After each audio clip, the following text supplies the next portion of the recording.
चलिए, hi friend, रोज़गार तक यूट्यूब चैनल पे आप सभी का स्वागत है। जैसे कि आप जानते हैं, डेली टेस्ट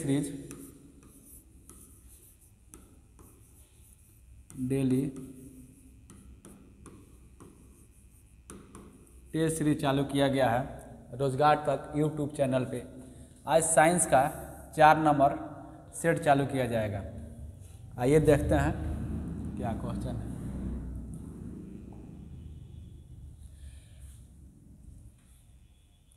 देखिए, दिया गया है पहला क्वेश्चन, दो समान द्रव्यमान की वस्तु की गतिज ऊर्जा का अनुपात 4:9 है, तो उनके वेगों का अनुपात होगा। जैसे कि हम जानते हैं, गतिज ऊर्जा, गति के कारण जो ऊर्जा उत्पन्न होती है उसको गतिज ऊर्जा बोला जाता है।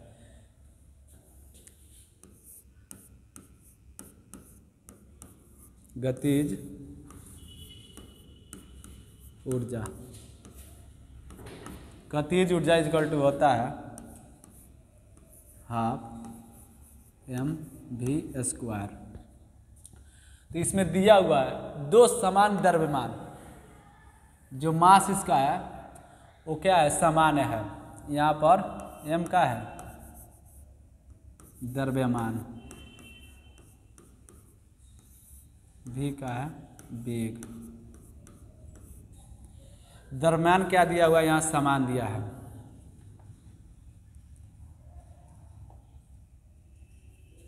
द्रव्यमान दिया हुआ है,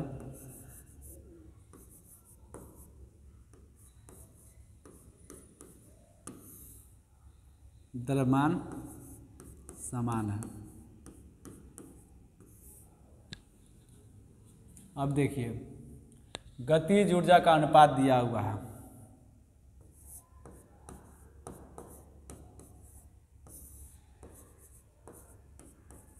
गतिज ऊर्जा सो K1 मानते हैं।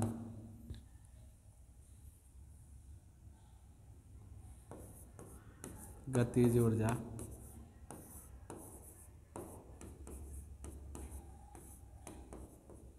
K2, तो ये आपका हो जाएगा। इसका अनुपात दिया हुआ है, कितना दिया हुआ है, 4:9।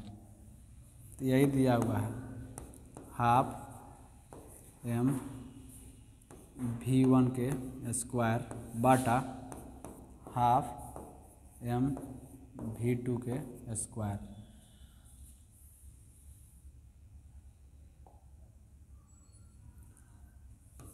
हाफ से हाफ कट गया, m से m कट गया, v²। तो v² दिया हुआ है v1² बटा v2²। ये दिया हुआ आपका 4:9। तो हम ऐसे लिख सकते हैं v1 बटा v2 इक्वल टू 4/9। स्क्वायर को रूट कर देंगे तो इसका हो जाएगा 2:3, अर्थात 2:3 आंसर होगा इसका। तो अब देखेंगे 2:3 किस में दिया है, बी नंबर इसका आंसर होगा। आइए दूसरा क्वेश्चन देखते हैं।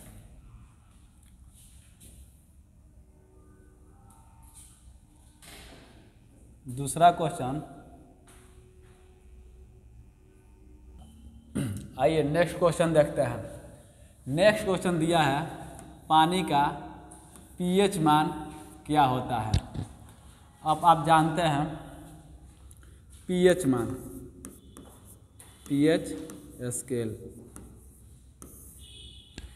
पीएच स्केल को 1911 ईस्वी में सैरनसन द्वारा दिया गया था। पीएच स्केल होता है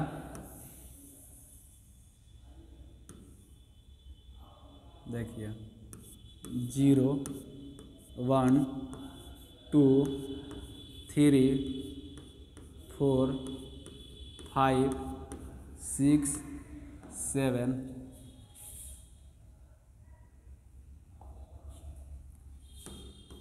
8, 9, 10, 11, 12, 30, 40। आपका 7 होता है उदासीन।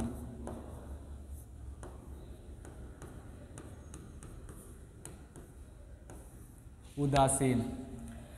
जैसे जैसे 7 से हम इधर बढ़ेंगे तो पीएच स्केल क्या होगा, अम्लीय होगा।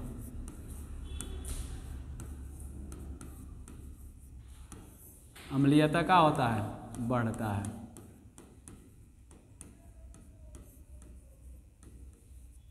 अम्लीयता इधर बढ़ता है।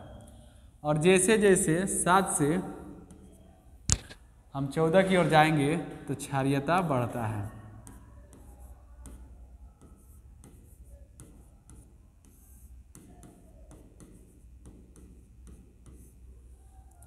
अब देखिए 0 से यहाँ तक ये हो गया आपका परबल अम्ल।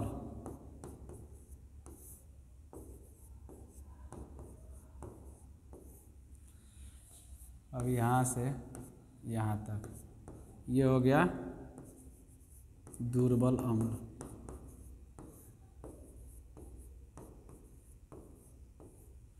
ऐसे ही अब हम जाएंगे यहाँ से 10 तक, यहाँ से जाएंगे 14, इधर होगा परबल क्षार।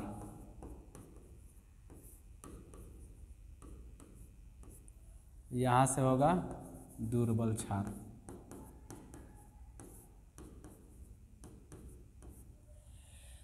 अब हम देखेंगे इसमें क्वेश्चन में दिया हुआ है पानी का पीएच मान कितना होता है। तो पानी जो होता है उदासीन होता है।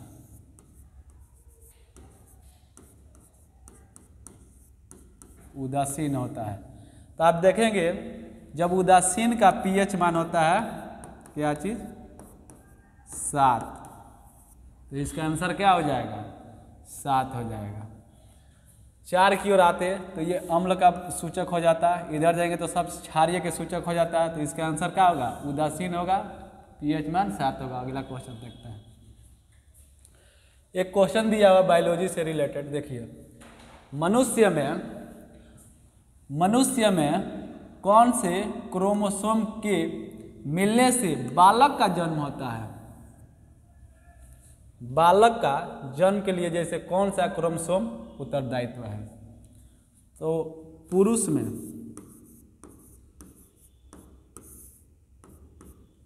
में XY क्रोमोसोम पाया जाता है। महिला में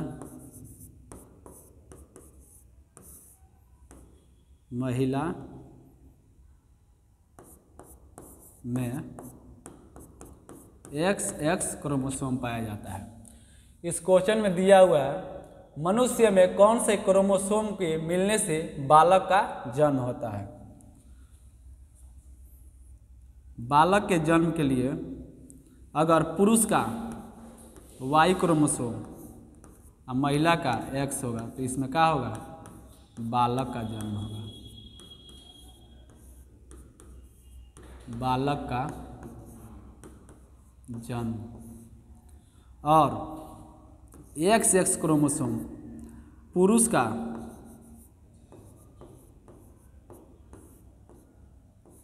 X और महिला का X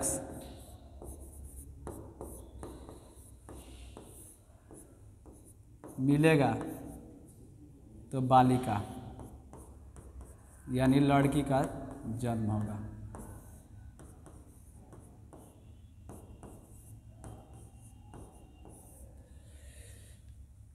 अब देखिए इसका मनुष्य में बालक का पूछा हुआ है, तो बालक के लिए कौन सा क्रोमोसोम उत्तरदायी होगा। तो पुरुष का आपका देखिए पुरुष का Y क्रोमोसोम,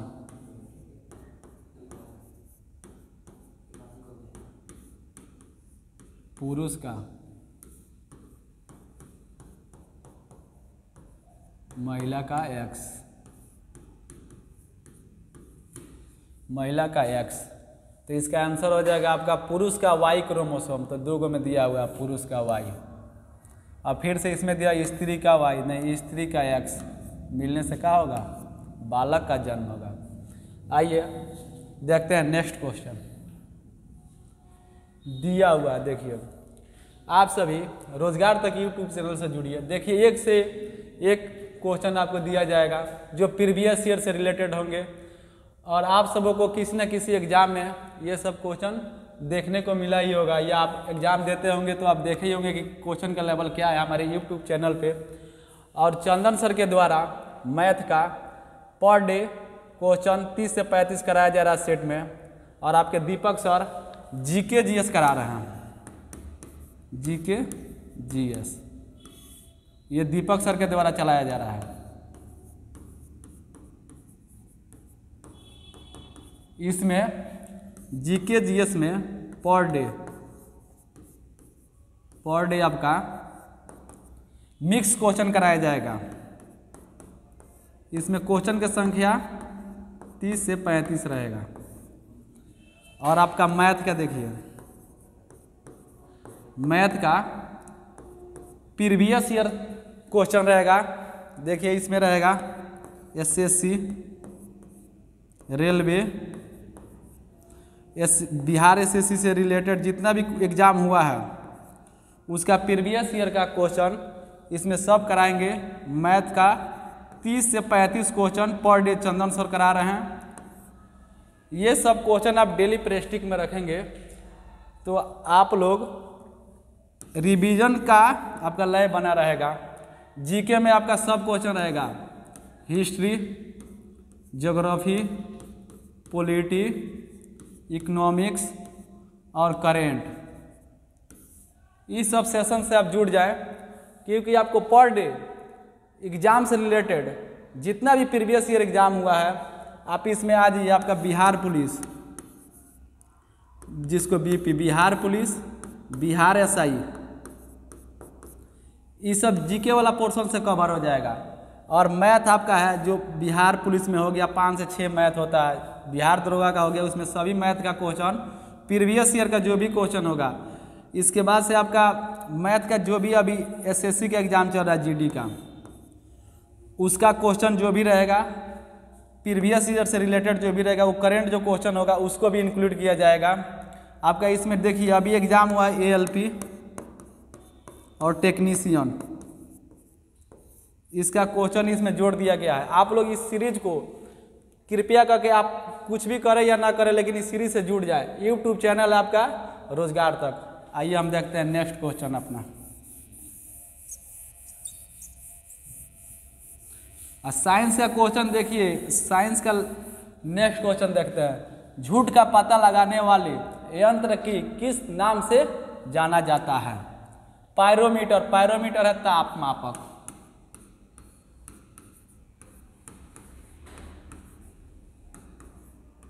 ताप मापा जाता है। तो पोलियोग्राफ के द्वारा क्या किया जाता है? झूठ का पता लगाया जाता है।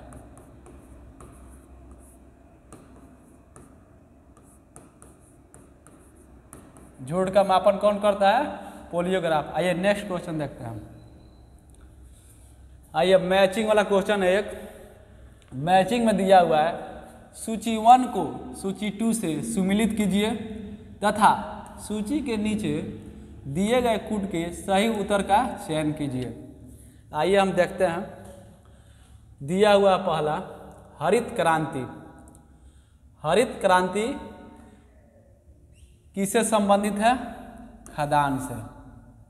अब देखते हैं श्वेत क्रांति। श्वेत क्रांति आपका दूध उत्पादन से। हरित क्रांति हो गया आपका खदान से। श्वेत क्रांति है दूध एवं दूधक उत्पादन से। पीत क्रांति और नीली क्रांति है। पीत यानी पीली क्रांति बोला जाता है इसको। ये हो गया आपका तिलहन से। नीली क्रांति हो गया मत्स्य एवं एक्वा कल्चर से। इसका हो गया सी। अब देखते हैं ये मैचिंग में 1 का 2। देखिए ये आपका ऑप्शन दोनों छंट गया। अब 2 ही ऑप्शन है, 2 ऑप्शन में ही आपको मैचिंग कराना है। अब देखिए 2 नंबर श्वेत क्रांति आपका हो गया। श्वेत क्रांति का दूध एवं दुग्ध उत्पादन। ये 4, ये भी ऑप्शन खत्म हो गया। ये शॉर्ट करने का तरीका है तो ये आंसर होगा, लेकिन आपको मिला देते हैं। और सी का क्या होगा? देखिए पीली क्रांति तेलहन। पीली क्रांति हो गया तेलहन। नीली क्रांति हो गया आपका मत्स्य एवं aquaculture. Answer number B हो गया। आइए नेक्स्ट क्वेश्चन देखते हैं। उस वैज्ञानिक का नाम बताइए, उस वैज्ञानिक का नाम बताइए जिसने यह खोज की थी, जिसने यह खोज की थी मलेरिया प्लाज्मोडियम नामक परजीवी से होता है। मलेरिया किससे होता है? प्लाज्मोडियम नामक परजीवी से होता है। मलेरिया होता है किससे? प्लाज्मोडियम नामक परजीवी से होता है। अब इसमें ऑप्शन दिया हुआ है जे मेंडल, इसका ये दिया था जेनेटिक्स। डार्विन दिया था विकासवाद का सिद्धांत। इसका आंसर हो जाएगा आपका सी, रोनाल्ड रॉस। इसी ने मलेरिया प्लाज्मोडियम नामक परजीवी से जो ये होता है मादा एनफ्लीज मच्छर के द्वारा।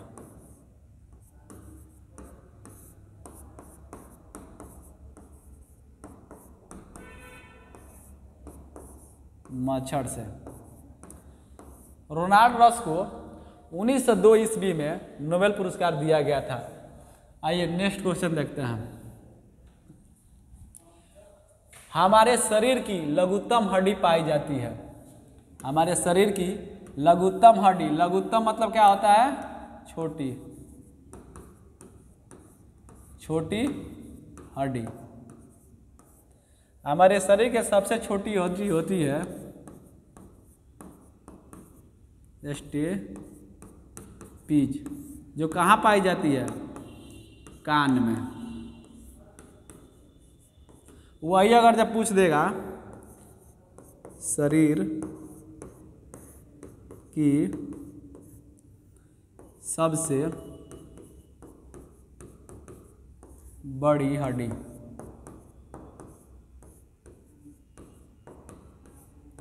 तो ये होता है फीमर, जो कहाँ पाया जाता है? जांघ में। पैर का जो जांघ होता है वहाँ पाया जाता है। अब इसमें आइए देखते हैं। दिया हुआ हमारे शरीर की लघुत्तम हड्डी पाई जाती है, तो कहाँ पाई जाती है? कान में, नाक में, आँख में, पैर के अंगूठे में। तो ये कहाँ पाई जाती है? कान में पाई जाती है। इसका एक होगा। स्टेपीज लघुत्तम हड्डी होती है जो हमारे शरीर के कान में पाई जाती है। सबसे बड़ी हड्डी हो गया फीमर, जो जांघ में पाई जाती है। Next question.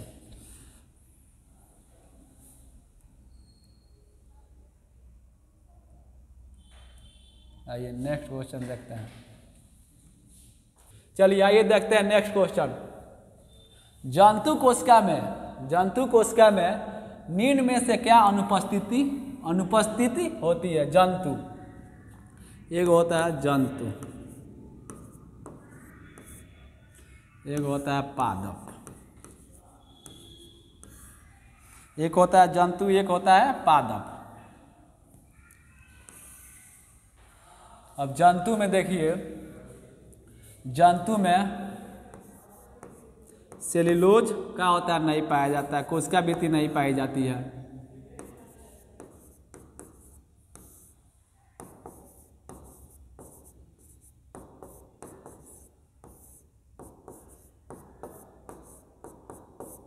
कोशिका भित्ति, सेल्यूलोज, ये सब का होता है जंतु में नहीं पाया जाता है।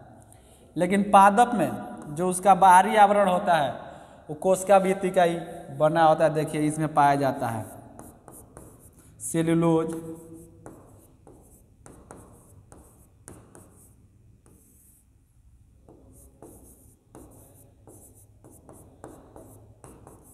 कोशिका भित्ति इसमें क्या होता है? पाया जाता है। इसमें दिया है जंतु कोशिका में निम्न में से क्या अनुपस्थिति रहती है? तो इसमें माइक्रोकांडिया ही पाया जाता है, जंतु में केंद्रक ही पाया जाता है। लेकिन क्या होता है? सेल्यूलोज और कोशिका भित्ति नहीं पाई जाती है। तो इसका आंसर क्या हो जाएगा?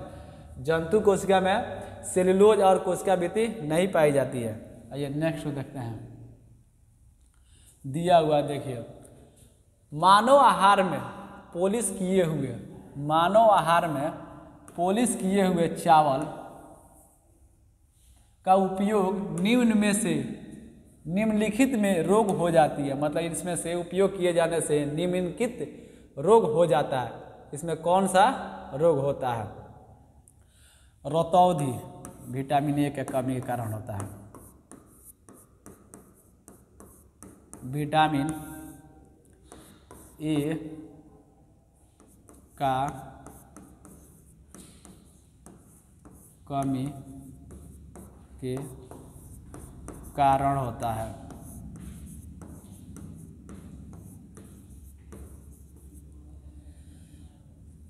वर्धता, ये कलर ब्लाइंडनेस होता है जो जेनेटिकल भी होता है। घेंघा रोग होता है किसके कमी के कारण? आयोडीन के कमी के कारण। अब इसमें दिया हुआ है बेरी बेरी, जिसको B1 थायोमीन बोला जाता है। अभी क्वेश्चन में दिया मानव आहार में पॉलिश किए हुए चावल के उपयोग से निम्नलिखित रोग होते हैं। तो इसमें होता है क्या चीज? बेरी बेरी होता है। आइए नेक्स्ट क्वेश्चन देखते हैं। सेब के फल, जो सेब हम खाते हैं उसमें लाली का कारण होता है, जो लाल रंग का दिखाई देता है किसके कारण होता है? कैरोटीन। गाजर का लाल हो जाता है, गाजर का रंग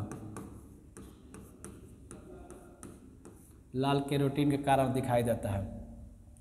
जेनोथोफिल, इसमें हल्दी का जो पीलापन होता है, हल्दी का रंग का निर्धारण इसके कारण हो जाता है। लाइकोपिन, लाइकोपिन होता है आपका टमाटर, टमाटर का लाल होना किसके कारण होता है? लाइकोपिन के कारण। और सेब का होता है एंथोसाइनिन, जो लालिमा होता है उसमें सेब का, वो किसके कारण होता है? एंथोसाइनिन के कारण होता है। आइए नेक्स्ट क्वेश्चन देखते हैं। साधारण मानव में गुणसूत्र होते हैं, जो साधारण मानव होते हैं उसमें गुणसूत्रों की संख्या कितनी होती है? तो इसमें होता है 23 जोड़ा, यानी कितना हो जाएगा? 46। इसका आंसर 23 जोड़ा equal to into 2 equal to 46। Next question आइए देखते हैं। नेक्स्ट क्वेश्चन, कार के बैटरी में प्रयोग होने वाला अम्ल, जो कार के बैटरी में जो अम्ल प्रयोग किया जाता है, कौन सा अम्ल प्रयोग किया जाता है? एसेटिक अम्ल, दूसरा हाइड्रोक्लोरिक अम्ल, नाइट्रिक अम्ल, सल्फ्यूरिक अम्ल। सल्फ्यूरिक अम्ल होता है H2SO4, इसको अम्लराज भी बोला जाता है, किंग ऑफ केमिकल। अब दिया हाइड्रोक्लोरिक अम्ल, जो उदर पेट में पाया जाता है, HCl। एसेटिक अम्ल सिरका में पाया जाता है। अब इसमें दिया कार के बैटरी में जो प्रयोग होने वाला अम्ल कौन सा है? सल्फ्यूरिक अम्ल का प्रयोग किया जाता है। आइए नेक्स्ट क्वेश्चन देखते हैं। खाद्य पदार्थ जो होता है उसको संरक्षण रखने के लिए किसका प्रयोग किया जाता है? तो खाद्य पदार्थ को संरक्षण करने के लिए किसका प्रयोग किया जाता है? सोडियम बेंजोएट का।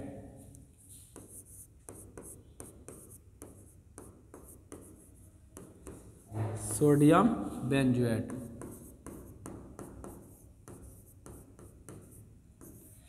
सोडियम बेंजोएट का प्रयोग किया जाता है खाद्य परीक्षण के रूप में। चलिए नेक्स्ट क्वेश्चन देखते हैं। यूरिया क्या है? यूरिया एक नाइट्रोजन युक्त कार्बनिक यौगिक है। यूरिया एक नाइट्रोजन युक्त अकार्बनिक यौगिक है, एक पादप हार्मोन है, और चौथा है आपका एक ऊर्जा शोषी पदार्थ है। तो यूरिया का आपका होता है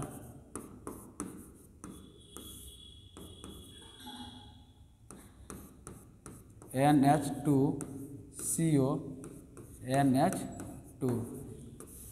अब इसमें दिया हुआ है यूरिया का रासायनिक सूत्र होता है NH2CONH2। तो तो जिसमें कार्बनिक यौगिक वो होता है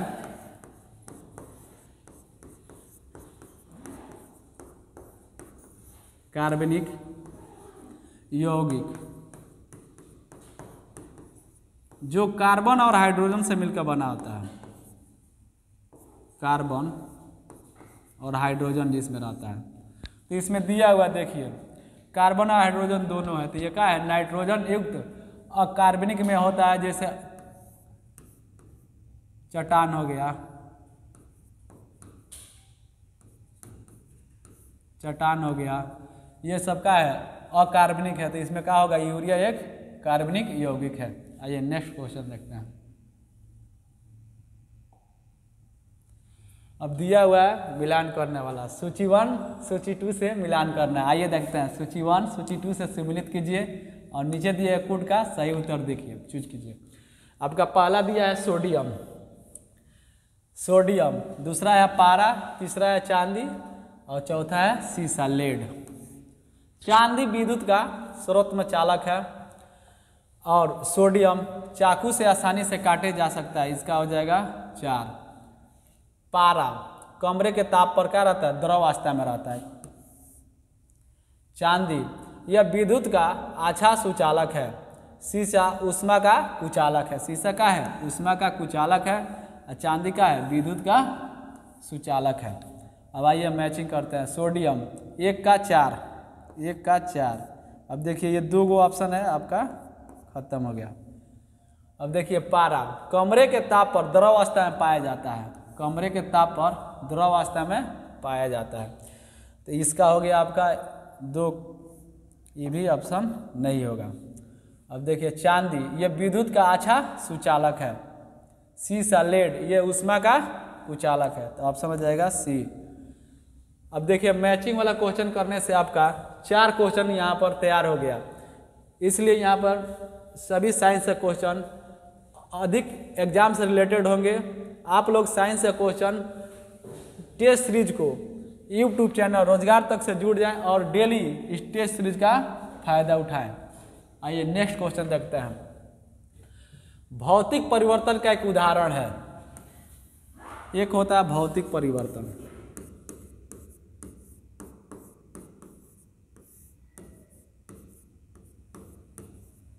परिवर्तन, एक होता है रासायनिक परिवर्तन।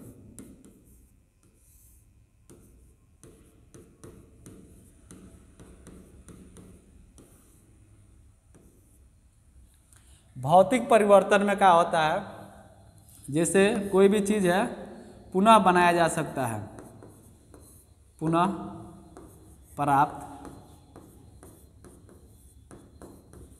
किया जा सकता है। और रासायनिक परिवर्तन में पुनः प्राप्त नहीं किया जाता है।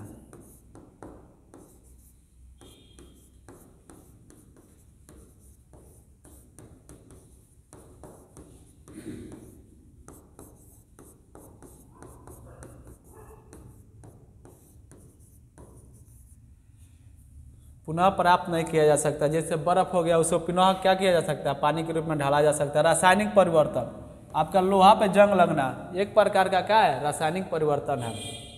जैसे हम भोजन करते हैं वो क्या एक वह पुनः प्राप्त नहीं किया जा सकता है, उसको क्या बोलते हैं रासायनिक परिवर्तन। हवा में चांदी के बर्तन का काला होना ये क्या है रासायनिक परिवर्तन है।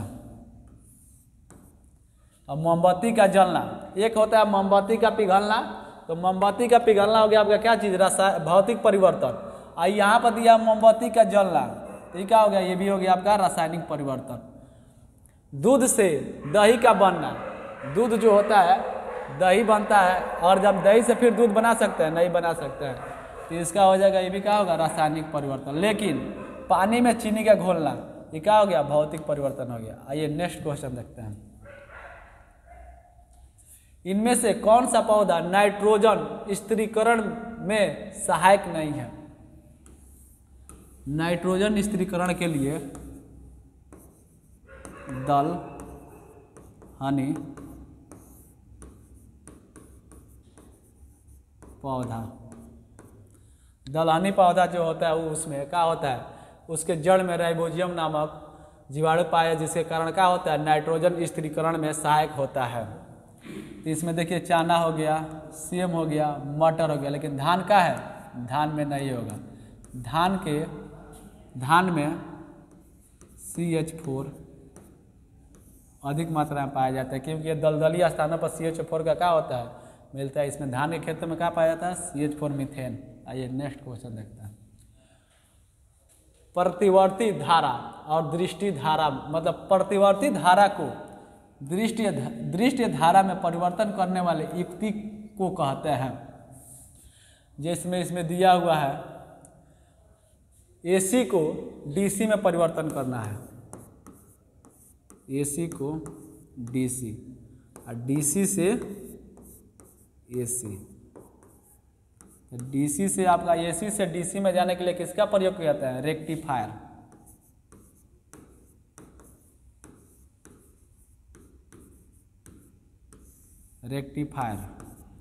और DC से AC में जाने के लिए हम इन्वर्टर का प्रयोग करते हैं। अब देखिए ट्रांसफर का उपयोग जो बिजली होता है उसको क्या करने, उपचयन करने के लिए किया जाता है, और ट्रांसमीटर का प्रयोग एंटीना में ये सब में किया जाता है। तो इसका आंसर क्या हो जाएगा, रेक्टिफायर। आइए नेक्स्ट क्वेश्चन देखते हैं। इसमें दिया हुआ है सूची 1 को सूची 2 के साथ सम्मिलित कीजिए और सूची के अंत में दिए गए कोड का उपयोग करके सही उत्तर चुनिए। पहला दिया हुआ है हड्डी में उपस्थित यौगिक, जो हड्डी में उपस्थित रहता है इसमें क्या रहता है, कैल्शियम फास्फेट। सिरका में उपस्थित अम्ल, सिरका में उपस्थित अम्ल हो गया आपका एसिटिक एसिड। सिरका में उपस्थित रहता है क्या चीज, एसिटिक एसिड। अब दिया है दूध का खाटा होना, दूध का खाटा होना होता है लैक्टिक अम्ल। फलों को पकाने के लिए हम लोग किसका प्रयोग करते हैं, एथिलीन का प्रयोग करते हैं। आइए देखते हैं, एक का हो गया 4, एक का एक ही में दिया, ऐसे में आप ऑप्शन में चूज कर सकते हैं। 4 नंबर होगा, 1 का 4, यहाँ से भी आंसर देगा लेकिन मिला लीजिए। 1 का 4 सिरका का उपस्थित होता है एसिटिक अम्ल में, दूध का खाटा होना लैक्टिक अम्ल हो गया, फलों का पकना एथिलीन, इसका आंसर हो जाएगा 4। आइए नेक्स्ट क्वेश्चन देखते हैं। हो गया आपका साइंस का क्वेश्चन समाप्त हो गया है। आप सभी साइंस का ऐसे चुनिंदे क्वेश्चनों को सॉल्व करने के लिए आप YouTube चैनल रोजगार तक से जुड़ जाएं, अपने मित्रों में शेयर करें और जोरदार लाइक करें। जय हिंद, जय भारत।